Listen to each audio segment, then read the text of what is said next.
अगर मैं आपको बोलूँ कि आपके पॉकेट से हर मिनट कुछ पैसे चोरी हो रहे हो तो कैसा होगा? अगर मैं आपको बोलूँ कि ये चोर आपके सामने ही है फिर भी आप इसको देख नहीं सकते, कैसा होगा? अगर आपको मैं बोलूँ कि ये चोर आपके हर किसी बैंक अकाउंट से या हर किसी तिजोरी से पैसे चोरी कर रहा है पर फिर भी इसको कोई पकड़ नहीं सकता। तो हाँ दोस्तों, एक ऐसा चोर जो लेता तो सबसे पर देता किसी को कुछ भी नहीं। ओके, फिल्मी लाइन बस करते हैं, तो चलते अपने टॉपिक की तरफ। सो इस चोर का नाम सबसे पहले आपको बता दूं तो इस चोर का नाम है इन्फ्लेशन। अगर हिंदी में बताओ या अपने शब्दों में बताओ तो महंगाई। आपने अपने बड़े बुजुर्गों से ये जरूर सुना होगा कि महंगाई काफी बढ़ रही है, बट सवाल ये आता है कि अगर सबको पता है कि ये चोर है तो कोई इसे रोकता क्यों नहीं? क्योंकि ये चोर जो चोरी कर रहा है अगर वो एक लिमिट में की जाए तो ये इकोनॉमी के लिए बहुत ही फायदेमंद, क्योंकि इकोनॉमी की ग्रोथ इसी से होती है। बट हाँ, अगर लिमिट से ज्यादा ये चोर चोरी करने लग जाए तो इकोनॉमी की बैंड बच सकती है। जो पैसा आपके और मेरे पॉकेट में फिलहाल उसकी वैल्यू कुछ रहेगी नहीं। तो इस सिचुएशन का एक एग्जांपल लेते हैं। तो आपने इस कंट्री का नाम तो सुना ही होगा,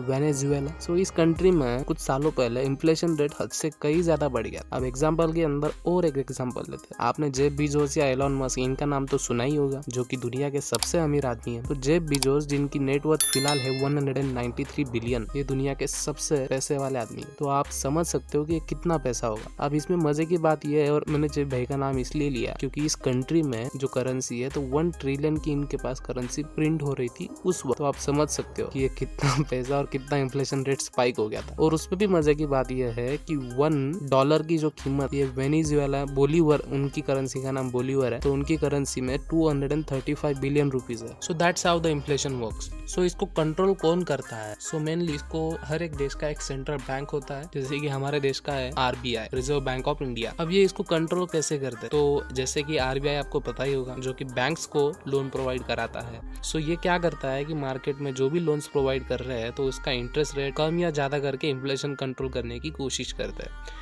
तो जब भी इंटरेस्ट रेट कम होता है, मार्केट में पैसों की लेन देन काफी बढ़ जाती है और उससे इन्फ्लेशन रेट स्पाइक होता है और महंगाई बढ़ती है, क्योंकि चीजों की डिमांड भी बढ़ती है, पैसा मतलब ज्यादा लेन देन होने की वजह से। जब ये इंटरेस्ट रेट ज्यादा करते हैं तो मार्केट में पैसे की लेन देन कम होती है, क्योंकि लोन्स कम बिकते हैं उस टाइम। तो मार्केट में लेन देन कम होने की वजह से डिमांड जो है वो कम हो जाती है, सप्लाई ज्यादा हो जाता है और इन्फ्लेशन रेट कम हो जाता है। तो इस तरह से RBI जो है तो इंडिया का इन्फ्लेशन रेट कंट्रोल करती है। अब इसमें कुछ और फैक्ट्स भी आते हैं जिसकी जोर से गवर्नमेंट इन्फ्लेशन रेट कंट्रोल कर सकती है। So that's it for today guys. Thank you very much for watching this video. Please subscribe the channel, also share the video. Meet you in the next video.